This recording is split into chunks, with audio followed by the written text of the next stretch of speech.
কিন্তু তাদেরকে মুসলিম ঘোষণা বাস্তবায়ন করা হয় নাই। আগামী দিন আসতেছে যেই দিনে সরকারের কাছে আর দাবি করা হবে না, বরং মুসলিম জাতিরা ইসলাম পন্থায় নিজের সরকার গঠন করবে। তোরা বলেন ঠিক না ঠিক? এমন পরিস্থিতির দরকার আছে কি নাই? কথা বলেন না আপনারা?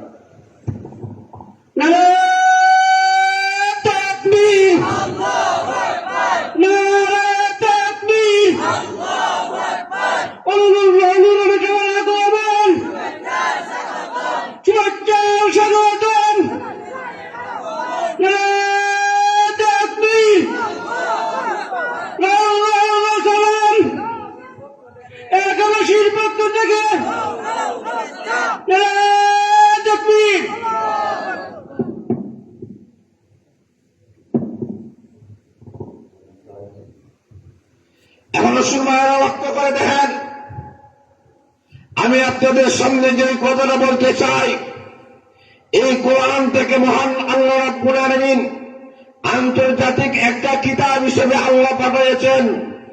এই কোরআন এটা শুধু বাংলাদেশে এই কোরআন বাস্তবায়ন হবে এমন নয়, এটা ভারতে বাস্তবায়ন হবে এমন নয়, পাকিস্তানে বাস্তবায়ন হবে এমন নয়, ইন্দোনেশিয়া বাস্তবায়ন হবে এমন নয়, বরং গোটা বিশ্বের মধ্যে কোরআন যদি প্রতিষ্ঠা করা হয়, কোন জায়গায় চলে দেখাতে দুর্নীতি হাইজ্যাক থাকবে না। তোরা বলে ঠিক না ঠিক? এমন সময় রক্ত করে দেখেন, আল্লাহ রাব্বুল আলামিন এই কোরআনের মাধ্যমে আমাদের সঙ্গে মহান আল্লাহ রাব্বুল আলামিন সবগুলাই মহান আল্লাহ আমাদের সামনে তুলে ধরেছেন। আমরা মুসলমান জাতি, ইমানদার জাতি, আমরা যখন জুমার নামাজে যাই, ইমাম সাহেব প্রত্যেকটা জুমার শেষ জুমার মধ্যে একটা আয়াত তেলাওয়াত করেন কিনা? আরো জোরে বলেন। একটা আয়াত তেলাওয়াত করি, যে আয়াতের মধ্যে আল্লাহ রাব্বুল আলামিন, মহান আল্লাহ রাব্বুল আলামিন মানব জাতিদেরকে মহান আল্লাহ 3টা আদেশ করেছেন এবং 3টা নিষেধ করেছেন। আল্লাহ রাব্বুল আলামিন বলেন, ওরে আমার বান্দা বান্দিরা, তোমরা যদি আমার নির্দেশিত 3টা আদেশ যদি তোমরা পালন করতে পারো আর 3টা নিষেধ যদি বর্জন করতে পারো, আমার কোরআন অনুযায়ী যদি চলতে পারো, আমি মহান আল্লাহ রাব্বুল আলামিন ঘোষণা করলাম সব জায়গায় তোমরা কিন্তু শান্তি পাইবা, কোন জায়গায় তোমাদের কোনো অশান্তি হবে না। আজকে লক্ষ্য করে দেখেন, সব জায়গায় কিন্তু মুসলিম জাতির আছে অশান্তির মধ্যে।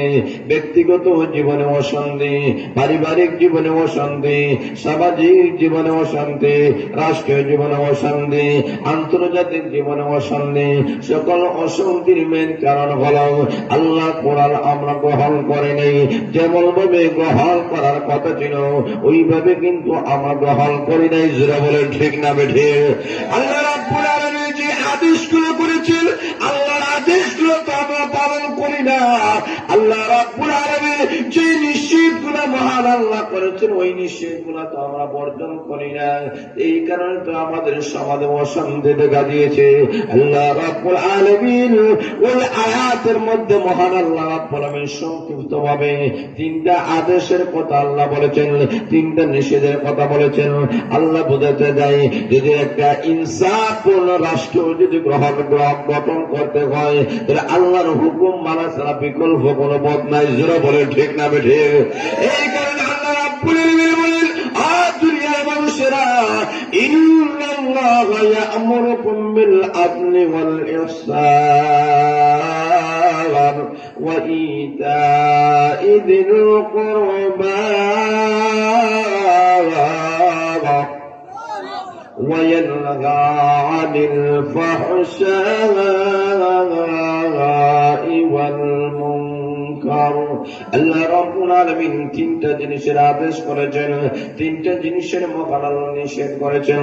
আল্লাহ বলে এক নম্বর হলো আমি আল্লাহ হুকুম করলাম ইন্নাল্লাহা ইয়া'মুরুকুম বিল আদল, আল্লাহ বলেন আদলের আমি আল্লাহ হুকুম করলাম, ইনসাফের জন্য আল্লাহ হুকুম করেছেন।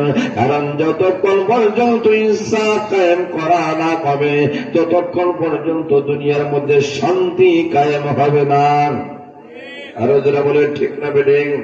আল্লাহ রাব্বুল আলামিন বলেছেন আর দুনিয়ার মানুষেরা ইনসাফ প্রতিষ্ঠা করতে হবে, ইনসাফ প্রতিষ্ঠা করা ছাড়া মানুষের মধ্যে কখনো শান্তি পাওয়া যাবে না। আল্লাহ রাব্বুল আলামিন ইনসাফের কথা বলেছেন, আল্লাহ রাব্বুল আলামিন ন্যায় প্রতিষ্ঠার কথা আল্লাহ বলেছেন। কেন? যতক্ষণ পর্যন্ত ন্যায় প্রতিষ্ঠা করা না হবে ততক্ষণ পর্যন্ত মানুষের সুখ আর শান্তি মানুষেরা পাবে না। যারা বলে ঠিক না বেঠিক? আজকে আমাদের টাকার অভাব নেই, পয়সার কোনো অভাব নেই, বাড়ি গাড়ি নারীর কোনো অভাব নাই, আজকে আমাদের সমাজে কোনো জিনিসের কোনো অভাব নাই। সব জিনিস থাকার পরেও আছে অশান্তি আর অশান্তি। কথা বলেন ঠিক না বেঠিক? আরো যারা বলেন ঠিক না বেঠিক? কেন অশান্তি? তার কারণ হলো ইনসাফ নাই। আল্লাহ যে ইনসাফের কথা বলেছেন, আল্লাহ ইনসাফের কথা বলেছেন, আজকে আমাদের কাছে ইনসাফ নাই, যার কারণে সব জায়গার মধ্যে অশান্তি দেখা দিয়েছে। যারা বলেন ঠিক না বেঠিক? আল্লাহ রাব্বুল আলামিন বলেন সব জায়গার মধ্যে ইনসাফ কায়েম করো, যার যে হক আছে ওই হকগুলো তুমি আদায় করো।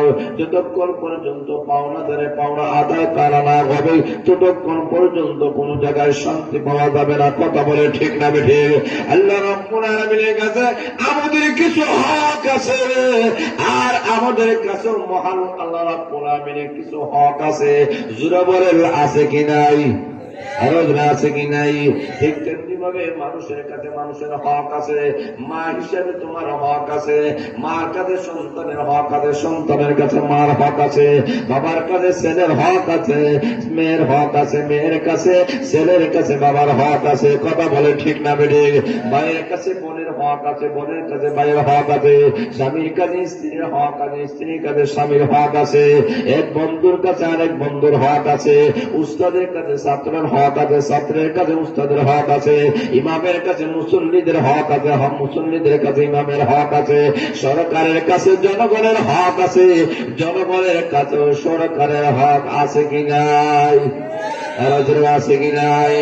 আল্লাহ রাব্বুল আলামিন ঘোষণা করেছেন আর দুনিয়ার মানুষেরা ইনসাফ কায়েম করো, হক যদি সঠিকভাবে আদায় করতে পারো, আমি না আকাশের মালিক, আমি মহান আল্লাহ, যদি হক আদায় করা হয়, আমি আল্লাহর হক যদি আদায় করা হয়, আমি আল্লাহ ঘোষণা করলাম আসমান আর জমিনের যত বারাকাতগুলো আছে সকল বারাকাতগুলোর দরজা আমি মহান আল্লাহ রাব্বুল আলামিন খুলে দিব।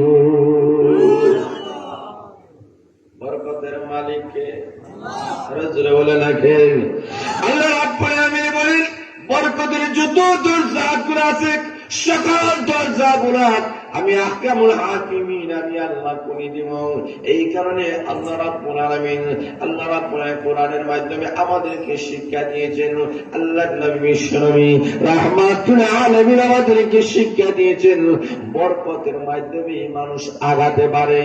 আর যদি বরকত না থাকে এই মানুষ যতই কোটিপতি মিলিয়নপতি হোক না কেন এই মানুষের কখনো দুঃখ দুর্দশা অভাব অনটন দূর হবে না। যারা বলে ঠিক না বেঠিক? যারা বরকতের দরকার আছে কি নাই? যারা বলে আছে কি নাই? এই কারণে আল্লাহ রাব্বুল বিভিন্ন আয়াতের মধ্যে আমাদেরকে বরকতের দোয়া আল্লাহ রাব্বুল আলামিন শিক্ষা দিয়েছেন। আল্লাহর নবী বিশ্বনবী রাহমাতুল আলামিন বিভিন্ন দোয়ার মাধ্যমে বরকতের দোয়া আমাদেরকে শিক্ষা দিয়েছেন। কারণ জীবনের সর্বক্ষেত্রে চলতে বলে বরকতের দরকার আছে। কারণ